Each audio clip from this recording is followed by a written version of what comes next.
Good morning students, সবাই মন দিয়ে পড়াশোনা করছো তো? আর হোমওয়ার্কের কথা বারবার বলেছি যে তোমরা ঠিক টাইমে খাতাগুলো তোমরা জমা করবে, প্রত্যেককে খাতা জমা করবে। তোমাদের মাত্র গোটা কয়েক মানে 2-4 জন স্টুডেন্টের খাতা আমরা পাচ্ছি, মেনলি ক্লাস ফোরের খাতা আমরা একদমই পাচ্ছি না। ওই 2-4 জন ছাড়া মানে 4জনও হয়তো হচ্ছে না, 2-3 জন। এর পরের দিন আমি একদম নাম উল্লেখ করে বলে দেবো কে কে খাতা দিচ্ছ আর কে কে খাতা দিচ্ছ না। প্রত্যেকে খাতা জমা দেবে। চলো, তোমাদের আমি পড়াচ্ছিলাম বাংলায়। আজ দেখো তোমাদের আমি বাংলা বিরাফিট আর একটা রচনা তোমাদের পড়া দেবো, কারণ রচনাটা তোমাদের পড়া হচ্ছে না। হ্যাঁ, তারপর কী বলো তো, এই অনলাইন ক্লাস সপ্তাহে একটা করে ক্লাস, তো এর জন্য না একটু বেশি পড়া হচ্ছে। এটা একটু তোমরা কষ্ট করে বাড়িতে পড়ো, কারণ এখন স্কুল আসতে হচ্ছে না, প্রচুর সময় বাড়িতে সারাক্ষণ তোমরা থাকছো, তোমরা খুব ভালোভাবেই এগুলো করে নিতে পারবে। এর জন্য একটু পড়া দিচ্ছি। দেখো, তোমাদের পড়িয়েছিলাম আমি প্রেমেন্দ্র মিত্রের মালগাড়ি কবিতাটি। মালগাড়ি সম্পর্কে তিনি বলেছিলেন। এখানে যে অনুশীলনীটা আছে, অনুশীলনীটা তোমরা একটু বাড়িতে ভালোভাবে পড়ে নেবে, কারণ কবিতাটা পড়েছো, এখান থেকে প্রশ্নের উত্তর দেওয়া সম্ভব। আর এখানে সমার্থক শব্দ আছে, তারপরে কয়েকটা প্রশ্নের উত্তর আছে, খুব বেশি নেই। এটা তোমরা বাড়িতে একটু করে নেবে, কারণ আমি এখান থেকে আবার কাজ দেবো, তখনই আমি দেখতে পাবো কে কতটা পড়েছো, কে কী লিখতে পারছো, কে কী লিখতে পারছো না। পরের চ্যাপ্টারে চলে যাবো, পৃষ্ঠা 40, বনের খবর। একটি গদ্য আছে, প্রমোদারঞ্জন রায়ের লেখা একটি কাহিনী, গদ্য কাহিনী, সেটা আমরা একটু জেনে নিই। হ্যাঁ, কি আছে দেখো, বলছে লুসাই পাহাড়ের যে জায়গায় আমার কাজ ছিল সেটা বড় ভয়ঙ্কর জায়গা। মানে লেখকের কাজ ছিল, আমার বলতে আমার বা তোমার না, লেখক নিজে বলছেন। হ্যাঁ, 650-700 বর্গমাইল জায়গা, তার মধ্যে একটা গ্রাম নেই, পথ নেই, সঙ্গে প্রায় 60 জন লোক, জিনিসপত্র, ঘোড়া ইত্যাদিও খেয়ে। এইসব বইবার জন্য দুটো হাতি আছে, মানে এত দূর যাচ্ছে, খাবার দাবার এতজন লোক নিয়ে যাচ্ছে, তো এইগুলো বলার জন্য দুটো তাদের কাছে হাতি ছিল। তারপর দেখো, সে ঘোর বনে, আমি পুরোটা রিডিং হিসাবে পড়ছি না, রিডিংটা পড়ার দায়িত্ব তোমাদের। আমি ছেড়ে ব্যাপারটা একটু পড়িয়ে তোমাদের বুঝিয়ে দিচ্ছি ভেতরের কাহিনীটা কি, ঠিক আছে? আর বইটাও যদি না আমি পড়াই, তাহলে দেখো শুধু আমি গল্পের মতন বলে গেলে সেটা তোমাদের ভালো লাগবে না শুনতে। এর জন্য বই থেকেই আমি একটু একটু করে পড়ছি, জিনিসটা একটু বুঝিয়ে দিচ্ছি। বলছে, সে ঘোর বনে মানুষের নামগন্ধ নেই, শুধু জানোয়ারের কিলিবিলি। মানে এত ঘোর জঙ্গল যে সেখানে কোনো মানুষই ছেড়ে, শুধু জীবজন্তু, মানে বিভিন্ন রকম জীবজন্তু, এত ঘোর মানে ঘন জঙ্গলটা। সন্ধ্যার পর পা ফেলতে গেলে মনে হয় ওই বুঝি বাঘে মারালাম। সন্ধ্যের পর যেন শুধু তাদের বাঘের ভয় পেতে থাকছে। তারপরে দেখো আবার খানিকটা কিছু বলছে কি, একজন বুড়ো লুসাই, সে বড় শিকারী, যে বুড়ো লুসাই ছিলেন তিনি বড় শিকারী ছিলেন।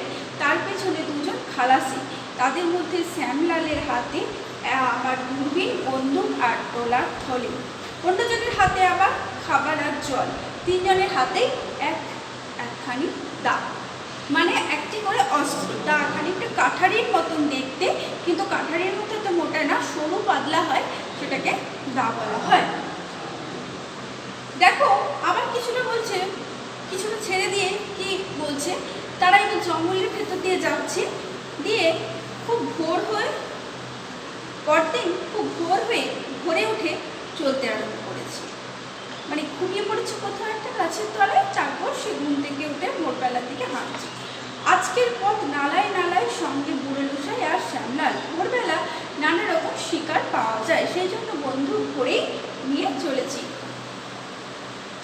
জঙ্গলের সামনে পড়েছে, কিন্তু মারতে পারছি না, একে ঘর বন, তার উপর আবার কুয়াশা।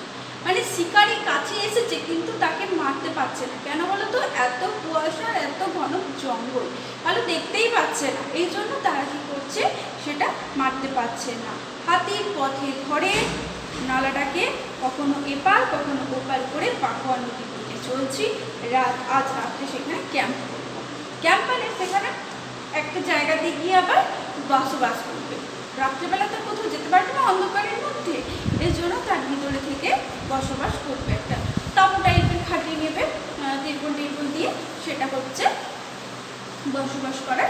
জায়গা। লুসাইটি ক্রমাগত বলছে, মারো সাহেব, আর মুখে দুঘা। পা তুলে দিয়েছে গাছের ডোগায়, বেগতি দেখে বাঁদরের মতো চড়ে যাবে।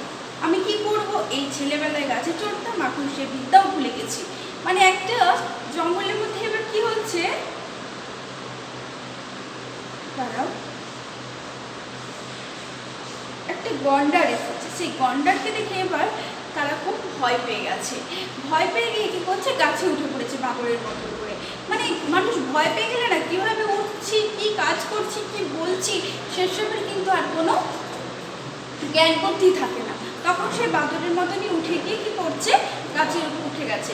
আর সে লেখক ভাবছেন যে সে তো ছোটবেলায় গাছে উঠেছে, এখন এভাবে গাছে উঠতে পারবো, আমি কি করব? যাই হোক, আমাকে গুলি চালাতে হলো না, লুসাই বুড়োকেই গাছে চড়তে হলো না। গন্ডারটা মিনিট খানিক পাথরের মধ্যে মতো দাঁড়িয়ে থেকে একটা হুঙ্কার দিয়ে দৌড়ে পাহাড়ে উঠে গেল। তার সামনে যত বাঁশ পড়লো সমস্ত একাটির মতো পট করে ভেঙে দিল। যত বাঁশ দিয়ে তাকে মারা হচ্ছিল বা বাঁশ পড়েছিল সবেতেই তারা কি করলো, মেরে দিল। তারপরে দেখো তাহলে এবার একের পর এক বেরোচ্ছে, একটা জন্তু জানোয়ার আসছে, তাকে মারধর যা করার সব কিছু করছে, যাদেরকে জঙ্গল বেরোতে হবে। বনের মধ্যে কবিতা, গদ্যটির নামই হচ্ছে বনের খবর। বনের মধ্যে যা কিছু খবর তিনি জানাচ্ছেন। 4টে সাড়ে 4টার মধ্যে অন্য লোকজন এসে পৌঁছালো। নদীর ওপারে বন কেটে তাঁবু খাটানো হলো। নদীর ওপারে, নদীর একটা এপার থেকে ওপারে চলে গিয়ে তাঁবু খাটানো হলো। আবার দেখো সে রাত্রে কি হলো, একটা হাতির জ্বালায় ঘুম হয়নি। এবার একটা হাতি বেরিয়েছে, অন্ধকার হতেই হাতিগুলো আমাদের কাছে এলো। হাতিগুলো বলতে ওই যে দুখানা হাতি নিয়ে যাচ্ছিল না তোরা, ওই মালপত্র জিনিসপত্র বোঝাই করার জন্য, সে, হ্যাঁ, বোধ হয় দূরের আলোতে আমাদের হাতি দুটো দেখতে পেয়ে তাদের ভারী খটকা লাগলো। ওই দুটো আবার ওখানে কি করছে? 5-7টা হাতি মিলে এপারে আসবার জন্য একবার নদীতে নামে, আবার ছটফট করছে, উঠছে, নামছে। তাদের হাতিগুলোকে দেখে আরও 2-4খানা হাতি আসছিল। এভাবে কি হলো, তাদের হাতি সামলাতে, তাদের ওই বাঘ ভাল্লুক জীবজন্তু এসব করতে করতে তাদের সারা রাতটা পেরিয়ে গেল। ভোরবেলা হতেই হাতি পূবের পাহাড়ে আর কতগুলো পশ্চিমের পাহাড়ে উঠে গেল। পুরোটাই জঙ্গল বন নিয়ে গদ্যটা আছে। পুরো গদ্যটা যদি তোমরা প্রত্যেকটা লাইন বাই লাইন পড়ো তাহলে বুঝতে পারবে যে প্রত্যেকটা লাইনের, ধরো কখনো লাইন তুলে প্রশ্ন থাকে, প্রত্যেকটা লাইন এর জন্য পড়াটা খুব জরুরি। আচ্ছা, তাহলে এই গদ্যাংশটা তোমরা ভালোভাবে পড়ো, তাহলে দেখবে গল্পের মতো লাগবে, ভালো লাগবে, বুঝতে পারবে। তারপর আমি পরের দিন পড়াবো আর এখান থেকে আমি কাজ দেবো। এরপর আমি চলে যাচ্ছি তোমাদের বিদ্যাপীঠ। তার আগে আমি বলে দিচ্ছি রচনা তোমাদের আছে, তোমাদের পোর্শন তোমরা পেয়েছো, আছে বইমেলা, বিদ্যাসাগর, জগদীশচন্দ্র বসু, কাগজ, গ্রীষ্মকাল, পাতাল রেল, দুর্গাপূজা, এগুলো তোমাদের আছে। আজ আমি তোমাদের পড়াবো বইমেলা। রচনাটা আছে, বইমেলা রচনা তোমরা পড়বে। তোমাদের দেখবে ব্যাকরণ বই, যেটা বি গ্রামার বই, সেই বি গ্রামার বইয়ের পেছন দিকে রচনা আছে, আর সেইখানেই বইমেলা তোমরা পাবে। বইমেলার রচনাটা তোমরা পড়বে, দেখবে বইমেলাতে যে কোনো একটা গ্রামের বড় ফাঁকা মাঠ জুড়ে যে মেলা হয়, সেখানে প্রচুর বিভিন্ন লেখক লেখিকার বই পাওয়া যায়, কবিতা, গল্প, উপন্যাস, সমস্ত কিছু, সেই সম্পর্কে সব রকম কি বই পাওয়া যায়। তার সাথে সাথে কিছু খাবারের দোকান বসে, কিছু নাগরদোলনা বসে, মেলা মানেই যাওয়া হয় সব কিছু, সাথে থাকছে শুধু বই আর বই। এই নিয়ে হয়ে যাবে বইমেলা রচনা। বইমেলা রচনা খুবই সহজ, একটু পড়লে তোমরা বুঝতে পারবে, ভালোভাবে পড়বে। আমি বইমেলা রচনাও কিন্তু তোমাদের হোমওয়ার্ক দেবো, শুধু বইমেলায় নয়, রচনাগুলো পড়ার পর রচনাগুলো আমি তোমাদের লিখতে দেবো। আচ্ছা, এবার তোমরা বিদ্যাপীঠ বই খুলো। তোমাদের বিদ্যাপীঠে স্বামী বিবেকানন্দ হয়ে গেছিল, আজ হবে ঈশ্বরচন্দ্র বিদ্যাসাগর। ঈশ্বরচন্দ্র বিদ্যাসাগর সম্পর্কে আমরা সবাই জানি, কম বেশি সবাই জানি, তোমরাও জানো। তিনি বিদ্যাসাগর, তার পুরো নাম কি? ঈশ্বরচন্দ্র বিদ্যাসাগর কিন্তু নয়, তার নাম, পুরো নাম ঈশ্বরচন্দ্র বন্দ্যোপাধ্যায়। এটা কখনোই তোমরা ভুল করবে না। এটা তোমাদের প্রশ্ন থাকতেই পারে, বিদ্যাসাগরের পুরো নাম কি, র্যাপিড থাকতে পারে। তোমরা হয়তো ভুল করে লিখে দিলে ঈশ্বরচন্দ্র বিদ্যাসাগর, আমি কিন্তু কেটে দেবো, কারণ ঈশ্বরচন্দ্র বিদ্যাসাগর ওনার পুরো নাম নয়, ওনার পুরো নাম ঈশ্বরচন্দ্র বন্দ্যোপাধ্যায়। আর তিনি 1820 সালে 26শে সেপ্টেম্বর ঘাটাল মহকুমার বীরসিংহ গ্রামে জন্মগ্রহণ করেন, এক দরিদ্র ব্রাহ্মণ পরিবারে। বাবার নাম কি ছিলেন ঠাকুরদাস বন্দ্যোপাধ্যায়, আর মা কে ছিলেন ভগবতী দেবী। এগুলো আমরা জানি কম বেশি। ছোটবেলায় তিনি কিরকম ছিলেন বলতো? খুব জেদি, আর দুরন্ত, আর খুব মেধাবী তো হতেই হবে, ওনার নামের সাথেই বোঝা যাচ্ছে। বিদ্যাসাগর মানে বিদ্যা এত ছিল যে সাগরের সমান তার বিদ্যা। সাগরে কি আমরা শেষ পর্যন্ত শেষ দেখেছি? দেখিনি, তার মানে ওনারও বিদ্যা শেষ ছিল না, এতই ওনার বিদ্যা ছিল। তিনি কি করেছিলেন জানো?